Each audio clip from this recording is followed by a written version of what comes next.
Hello दोस्तों, आज की इस वीडियो में हम लोग बात करेंगे एपिसोड 18 के बारे में। एपिसोड 18 में हम लोग को दिखाया जाता है कि करण अपने शहर में खड़े होते हैं। तभी वो ये देखते हैं कि एक फ्लूट बजाने वाला वहाँ पर खड़ा होता है, और जैसे ही वो फ्लूट बजा रहा होता है वहाँ के लोग आपस में लड़ने लगते हैं। वो फ्लूट वाला जिस भी डायरेक्शन में जाता है फ्लूट बजाते हुए, वहाँ के लोग आपस में लड़ने लगते हैं, और ये चीज़ करण भी नोटिस कर लेते हैं। इसीलिए वो उससे बात करने की सोचते हैं और वो उससे रुकने के लिए बोलते हैं, पर वो रुकता नहीं है बल्कि भागने लगता है। तभी कर्मा उसका पीछा करना चालू कर देते हैं और वो भागते भागते कर्मा वाला रूप ले लेते हैं। खैर, वो उनके ऊपर अचानक से हमला कर देता है और दीवार में कहीं जा कर के गुम हो जाता है, और ये चीज़ देख करके करण हैरान हो जाते हैं। इसके बाद वो वापस उन लोगों के पास जाते हैं जो कि आपस में लड़ रहे होते हैं, और वो उनसे ये पूछते हैं कि आप लोग क्यों लड़ रहे थे। पर वो लोग कहते हैं कि हम लोग बचपन के दोस्त हैं, हम लोग कभी लड़ ही नहीं सकते, जिस पर उनको और शक हो जाता है उस बांसुरी वाले के ऊपर। खैर, इसके बाद सीन चेंज होता है और हम लोग करण को देखते हैं जो कि मॉल में बैठे होते हैं रेस्टोरेंट में खाना खाने के लिए। तभी वो ये देखते हैं कि आपस में सारे लोग उठ करके वहाँ से जाने लगते हैं इकट्ठा, जिस पर उनको और शक हो जाता है। इसीलिए वो पीछा करके जा करके उनको देखते हैं, तो वो ये देखते हैं कि आपस में लोग लड़ रहे होते हैं। तभी वो अपना कर्मा वाला रूप लेते हैं और उन सबको छुड़ाने लगते हैं। इसके बाद सीन चेंज होता है और हम लोग एक खंडर वाले ऑडिटोरियम को देखते हैं, जहाँ पर वो बांसुरी वाला बांसुरी बजा रहा होता है, और उसकी बांसुरी की धुन सुनने की वजह से वहाँ पर सारे लोग इकट्ठा होते हैं और उसका कहा मान रहे होते हैं, और वो ऑडिटोरियम को सही कर रहे होते हैं। तभी वहाँ पर करण आ जाते हैं, यानी कि हमारे कर्मा वहाँ पर आ जाते हैं और उसको ऐसा करते हुए देख उसको रोकने की कोशिश करते हैं। पर वो जैसे ही उसको मारने के लिए आगे बढ़, वो अपने बांसुरी की धुन की वजह से उनको आगे बढ़ने से रोक देता है और कर्मा पीछे हट जाते हैं। इसके बाद वो बांसुरी वाला बांसुरी बजा करके वहाँ पर जितने भी लोग होते हैं उनको अपने वश में कर लेता है, और अपने वश में करने के बाद वो उनको ये ऑर्डर देता है कि कर्मा को मारो। तभी वहाँ के लोग जितने भी होते हैं वो सब कर्मा को मारने के लिए आगे बढ़ने लगते हैं। खैर, कर्मा अपने आप को जैसे तैसे उन लोगों से बचा लेते हैं, और तभी हम लोग ये देखते हैं कि वो बांसुरी वाला वहाँ से जाने लगता है और वो हवा में कहीं गायब हो जाता है। और जैसे ही वो बांसुरी वाला वहाँ से गायब होता है, सारे लोग नॉर्मल हो जाते हैं और वो सारी चीज़ें याद नहीं रख पाते, भूल जाते हैं। और इसके बाद हम लोग करण को देखते हैं जो कि मिनाल के भाई से मिलते हैं, और वो उनसे ये कहता है कि तुम्हें बांसुरी की कंपटीशन में पार्टिसिपेट करना है, और मिनाल भी उनको ऐसा करने के लिए हाँ कर देती है, कहती तुम्हें करना पड़ेगा। इसके बाद सीन चेंज होता है और हम लोग करण को देखते हैं जो कि किसी बांसुरी वाले की दुकान पर आए होते हैं, और वो उनसे ये कहते हैं कि क्या आपके पास ऐसी बांसुरी मिल जाएगी। तो वो उसको साफ मना कर देता है, और वो कहता है कि ऐसी बांसुरी सिर्फ एक आदमी बना सकता है, और करण को वो उसका एड्रेस दे देता है। फिर करण उससे मिलने के लिए जाते हैं। करण उससे मिल करके उसको सारी बातें बताते हैं और उस बांसुरी की फ़ोटो दिखाते हैं, जिस पर वो बूढ़ा आदमी बताता है कि ये बांसुरी 30 साल पहले बांसों के लिए बनाई थी, और ये बांसुरी कुछ ख़ास है क्योंकि ये हाई पिच में भी बज सकती है। इसके बाद 30 साल पुरानी बात दिखाई जाती है, जब बांसो जो के पास आया था बांसुरी बनवाने के लिए, और वो उससे ये कहता है कि ये मेरी ज़िंदगी का आखिरी कॉन्सर्ट होगा, इसलिए मैं चाहता हूँ कि तुम एक हाई पिच की बांसुरी मेरे लिए तैयार करो। मिस्टर जो बांसों के लिए एक बांसुरी तैयार करते हैं जो कि हाई पिच पे बज सकती थी, और बांसों की ये बांसुरी जब मिलती है तो उसको ये नहीं पता होता है कि इससे किसी के भी कान फट सकते हैं, यहाँ तक कि वो हिप्नोटाइज भी हो सकता है। इसके बाद बांसो अपनी परफॉर्मेंस देने के लिए ऑडिटोरियम में जाता है, और वो जैसे ही वहाँ पे परफॉर्मेंस देना चालू करता है, वहाँ के लोग पागल होना चालू हो जाते हैं क्योंकि हाई पिच नोट में उनके कान फट रहे होते हैं, और वहाँ पर उसका लड़का ल्यूक भी बैठा होता है। खैर, वहाँ पर पुलिस आ जाती है और बांसो को तुरंत अरेस्ट कर लेती। बांसो अरेस्ट हो जाता है और उसका लड़का रो करके रह जाता है, वो कुछ नहीं कर पाता उसको बचाने के लिए। तभी उसको पुलिस वहाँ से ले करके चली जाती है, और कुछ दिन बाद उसको असाइलम में भेज दिया जाता है जहाँ पर उसकी मौत हो जाती है।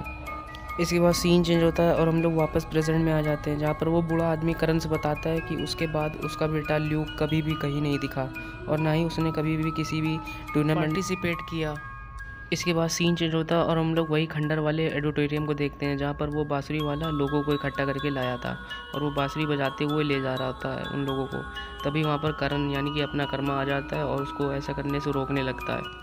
वो बांसुरी वाला कर्मा से कहता है कि मैं इन सब से बदला लेना चाहता हूँ क्योंकि इन्होंने मेरे बाप को मारा है। तब कर्मा उनसे ये कहते हैं कि क्या तुम्हारे बदला लेने से तुम्हारे बाप वापस आ जाएंगे। तो वो कहता है कि मुझे कुछ नहीं पता, मुझे बस बदला लेना है। तो कर्मा कहते हैं कि मैं तुम्हें बदला लेने से रोकूंगा। तभी वो उनकी तरफ बांसुरी बजा देता है, जिससे कि वो पीछे हट जाते हैं और वो वहाँ से गायब हो जाता है। इसके बाद सीन चेंज होता है और हम लोग म्यूज़िक फेस्टिवल देखते हैं, जहाँ पर मिनाल होस्ट कर रही होती है शो। तभी मिनाल करण का नाम लेती है और करण को बुलाती है परफॉर्मेंस देने के लिए। तभी करण वहाँ पर और परफॉर्मेंस देना चालू कर देते हैं। उनकी परफॉर्मेंस ज़्यादा कुछ अच्छी नहीं होती है, इसीलिए वहाँ पे लोग जितने भी बैठे होते हैं सब उनके ऊपर टमाटर फेंकना चालू कर देते हैं, जिससे कि उनको वहाँ से भागना पड़ जाता है क्योंकि उनकी परफॉर्मेंस बहुत ख़राब होती है।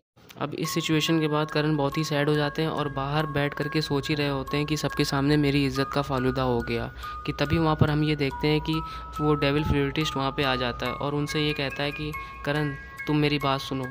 और वो करण से कहता है कि मैं तुम जानता हूँ कि तुम ही कर्मा हो और मैं ये चाहता हूँ कि तुम मेरे साथ हो जाओ ताकि हम इन लोगों को हरा करके इस दुनिया पर राज कर सकें। तभी कर्मा उसको इस चीज़ के लिए मना कर देते हैं और वो करण से कहता है कि ये ऑफ़र तुम्हारे लिए बहुत ही अच्छा रहेगा क्योंकि तुमने अभी देखा कि कैसे तुम्हारी बेइज्जती करी गई। यही मैं चाहता हूँ कि तुम मेरे साथ हो जाओ और तो हम लोग दुनिया पे राज करेंगे। इसके बाद करण उसको पकड़ने वाले होते हैं, जैसे ही वो पकड़ने वाले होते हैं वो वहाँ से गायब हो जाता है। तभी करण वहाँ पे खड़े होते हैं और वो देखते हैं कि वो वापस फिर से दूर पे खड़ा हुआ होता है। तभी जब करण उसको पकड़ने के लिए जाते हैं तब वो फिर से दीवार में जाके कहीं गायब हो जाता है और करण सोचने लगते हैं कि हो ना हो वो वहीं टूटे हुए ऑडिटोरियम में गया होगा लोगों पर ले करके, क्योंकि वो उसको बना रहा होता है और उसका शक सही होता है।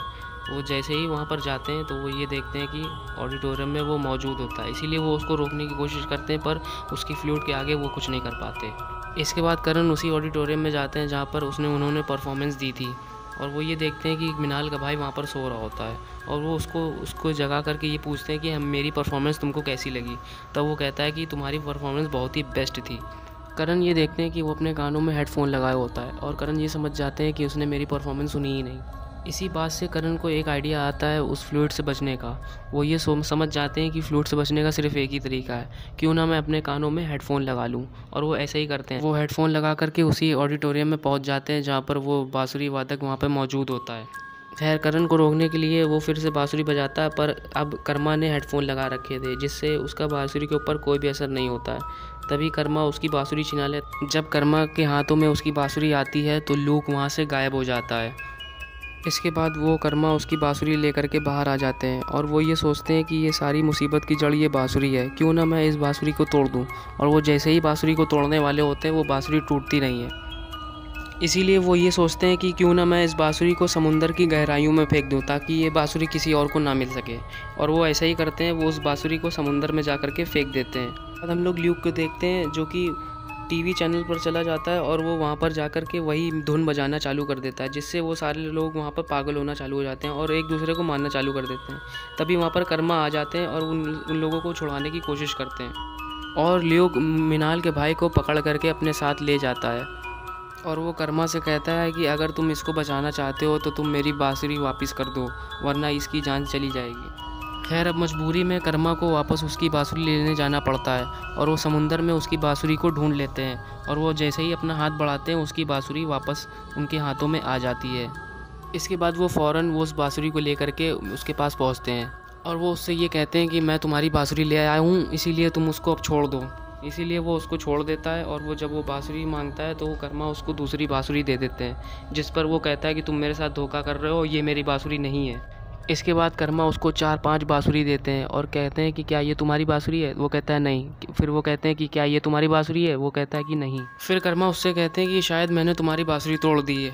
तो वो कहता है कि तुम मेरी बांसुरी तोड़ ही नहीं सकते क्योंकि मेरी बांसुरी सिर्फ मैं तोड़ सकता हूँ। इसके बाद करण उसको एक और बांसुरी देते हैं जो कि उसकी खुद की होती है और वो इरिटेशन में उसको तोड़ देता है, इससे उसकी वहीं पर मौत हो जाती है ऑन द स्पॉट। और वो मरते मरते करण से ये कहता है कि तुमने ये अच्छा नहीं किया। तब कर्मा उससे कहते हैं कि तुमने अपने टैलेंट का इस्तेमाल अच्छे से नहीं किया। अगर तुम अपने टैलेंट का इस्तेमाल अच्छे से करते तो तुमको पूरी दुनिया याद रखती। अब तुमको कोई याद नहीं करेगा तुम्हारे बाप की तरीके। जैसे लोग तुम्हारे बाप को भूल गए वैसे तुमको भी एक दिन भूल जाएंगे। उसकी मौत के बाद वो बांसुरी अपने आप जुड़ जाती है और कर्मा उसको उठा लेते हैं और वो अपने साथ लेकर के चले जाते हैं।